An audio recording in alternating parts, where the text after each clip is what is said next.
everyone, welcome to IK classes with another video on microeconomics, that is on chapter number 2, central problems of an economy. Students, in this chapter we will cover topic like central problems of an economy, production possibility curve, PPC, opportunity cost, marginal opportunity cost and related numericals. This is video number 4 and in this video we will do only central problems of an economy, and other topics will be covered in next videos. And let's start central problems of an economy.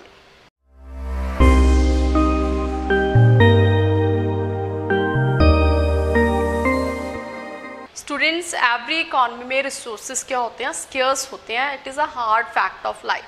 Mean to say scarcity is a universal problem. Scarcity का मतलब क्या है? जो resources की supply है वो less है resources की डिमांड से. तो सप्लाई कम है, डिमांड बहुत ज़्यादा है. इसका मतलब क्या है? रिसोर्सेज क्या होंगे? स्केर्स होंगे.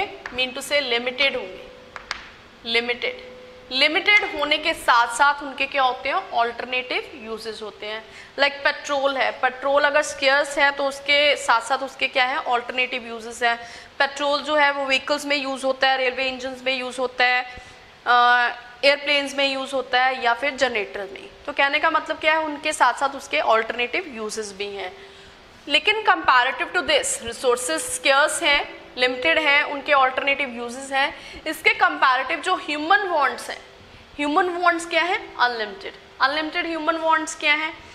If one want ends second emerges, if second ends third emerges and so on. Human wants क्या है? अनलिमिटेड है और ये बहुत ज़्यादा है कंपैरेटिव टू रिसोर्सेज. सो इन ह्यूमन वांट्स को फुलफिल करने के लिए हर एक इकोनॉमी को, ईच इकोनॉमी को प्रॉब्लम ऑफ चॉइस, मतलब उनके लिए प्रॉब्लम ऑफ चॉइस अराइज होती है. That is the problem of allocation of resources. Allocation of resources क्या है? Problem of choice every economy के लिए. सो ये allocation of resources क्या है? The problem of allocation of resources. So allocation of resources refers to the problem of assigning the scarce resources in such a manner so that maximum wants of the society are fulfilled. तो कहने का मतलब क्या है? Resources को इस तरह से असाइन करना कि जो सोसाइटी की मैक्सिमम वांट्स हैं उनको क्या किया जा सके? फुलफिल किया जा सके. And as resources are less than unlimited human wants, it is important to economising their use. So resources को क्या करना है? बेटर यूटिलाइज करना है. रिसोर्सेज के क्या करना है? इकोनोमाइज करना है. लाइक रेन वाटर जो है वो अगर कम है तो उसकी क्या करनी है? रेन वाटर हार्वेस्टिंग करनी है, उनको बेस्ट यूटिलाइज करना है. तो कहने का मतलब बेस्ट यूटिलाइज करके ह्यूमन वांट्स को फुलफिल करना है. So every economy has to decide how to allocate the scarce resources. So every economy को ये फेस करना पड़ता है कि रिसोर्सेज को कैसे एलोकेट करें. So it led to the following central problems. इस allocation of the problem of allocation of resources की वजह से ही सेंट्रल प्रॉब्लम्स अराइज होती हैं. और ये सेंट्रल प्रॉब्लम्स कौन कौन सी हैं? First one is what to produce, second one is how to produce and third one is for whom to produce. So these are basic problems of every economy. And all other problems revolve around these. So first of all, first problem, what to produce. This problem involves selection of goods and services to be produced and quantity to be produced of each selected commodity. तो first problem जो है what to produce, इसमें economy को decide करना होता है कि कौन सी गुड्स प्रोड्यूस की जाएं और कितनी क्वांटिटी में प्रोड्यूस की जाएं कि सारी की सारी ह्यूमन वांट्स क्या हो सकें? सेटिस्फाई हो सकें. तो कहने का मतलब क्या है? रिसोर्सेज जो है वो लिमिटेड है. रिसोर्सेज क्या है? Every economy has limited resources, so can not produce all goods. So resources limited होने की वजह से सारी की सारी गुड्स इकॉनमी प्रोड्यूस नहीं कर पाती है. सो सारी की सारी ह्यूमन वांट्स को सेटिस्फाई नहीं किया जा सकता. मोर ऑफ वन गुड और service means less of other. अगर एक गुड को ज़्यादा प्रोड्यूस करना है तो दूसरी गुड को क्या करना पड़ेगा? लेस करना पड़ेगा. अगर शुगर केन मीन टू से अगर शुगर की प्रोडक्शन ज़्यादा करनी है तो कॉटन की प्रोडक्शन को लेस करना पड़ेगा. मीन टू से अगर शुगर केन को ज़्यादा ग्रो करना है तो कॉटन की क्रॉप्स को कम ग्रो करना पड़ेगा। तो इसीलिए क्या है, मोर ऑफ वन गुड और service means less of others. So इस व्हाट टू प्रोड्यूस के टू एस्पेक्ट्स हैं। First one is what possible commodities to be produce, second one है how much to produce. First of all we are doing what possible commodities to produce. So every economy को face करना पड़ता है कि consumer goods produce करें या capital goods produce करें। अगर कंज्यूमर गुड्स कंज्यूमर गुड्स कौन सी हैं, like rice, wheat, clothes, shoes and many other goods जो कि कंज्यूम होती हैं, and capital goods like machinery है, प्लांट, बिल्डिंग इक्विपमेंट्स एक्सेट्रा। अगर कंज्यूमर गुड्स और कैपिटल गुड्स दोनों ही इकॉनमी की ग्रोथ के लिए नेसेसरी हैं। अगर कंज्यूमर गुड्स ज़्यादा प्रोड्यूस करेगी तो इसका मतलब उसको कैपिटल गुड्स को लेस करना पड़ेगा। अगर कैपिटल गुड्स ज़्यादा प्रोड्यूस करेगी तो कंज्यूमर गुड्स को लेस करना पड़ेगा।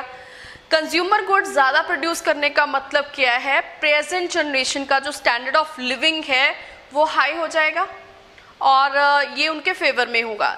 इसका मतलब क्या होगा, कंज्यूमर गुड्स ज़्यादा ग्रो हो रही हैं, ज़्यादा प्रोड्यूस हो रही हैं, तो इसका मतलब फ्यूचर जनरेशन जो है वो सफ़र करेगी।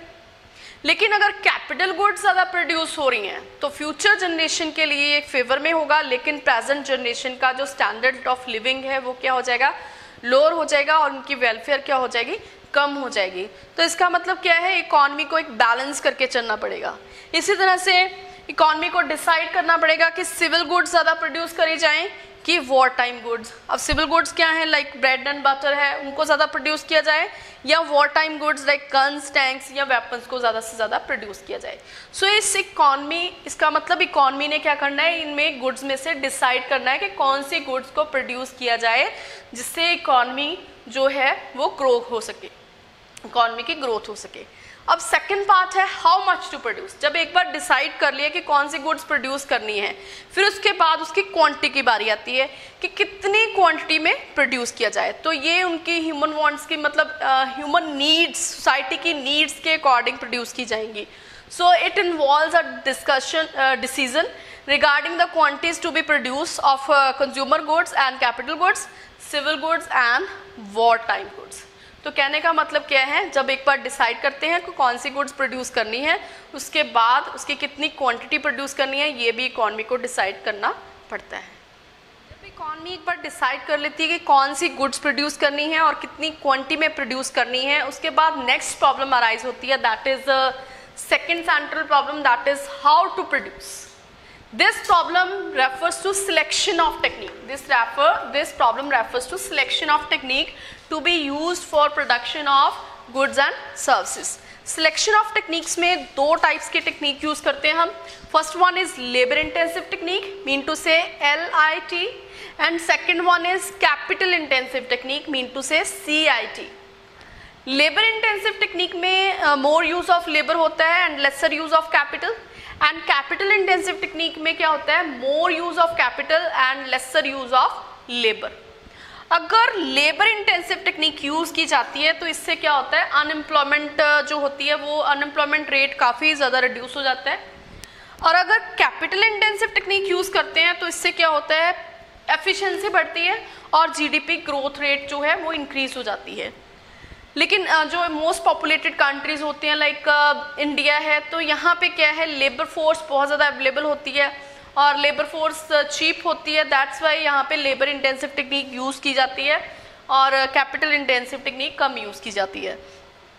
लेकिन जो यूके है, यूएसए है, यहाँ पे क्या है, कैपिटल इन अबंडेंस होती है, लेबर फोर्स कम होती है क्योंकि ये लेसर पॉपुलेटेड कंट्री होते हैं तो लेबर फोर्स कम मिलती है और लेबर फोर्स जो होती है लेबर कॉस्टली होती है, तो यहाँ पे कैपिटल इंटेंसिव टेक्निक को यूज़ किया जाता है। तो इसका मतलब है इकॉनमी जो है अपने अपने रिसोर्सेज के हिसाब से क्या है, टेक्निक को यूज़ करती है। नेक्स्ट जो प्रॉब्लम है that is for whom to produce. जब चीज़ों की प्रोडक्शन हो गई, प्रोडक्शन होने के बाद उसकी डिस्ट्रीब्यूशन ज़रूरी है।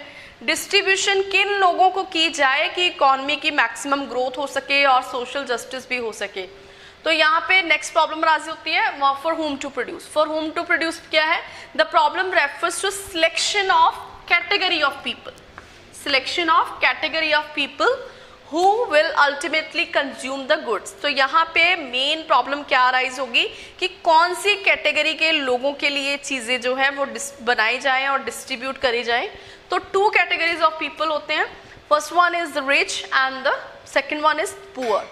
अगर रिचर सेक्शंस के लिए चीज़ें ज़्यादा प्रोड्यूस होंगी तो इसका मतलब क्या है, रिचर सेक्शन की पेइंग कैपेसिटी ज़्यादा होती है। पेइंग कैपेसिटी अगर ज़्यादा होगी तो ज़्यादा से ज़्यादा चीज़ें बाय करेंगे, ज़्यादा से ज़्यादा चीज़ें बाय करने से क्या होगा, जो प्रोड्यूसर्स हैं उनके ज़्यादा से ज़्यादा प्रॉफिट्स होंगे, प्रोड्यूसर्स के प्रॉफिट ज़्यादा होंगे तो ज़्यादा से ज़्यादा इन्वेस्टमेंट होगी, इन्वेस्टमेंट ज़्यादा होने से क्या होगा, जीडीपी की ग्रोथ रेट भी ज़्यादा हो जाएगी।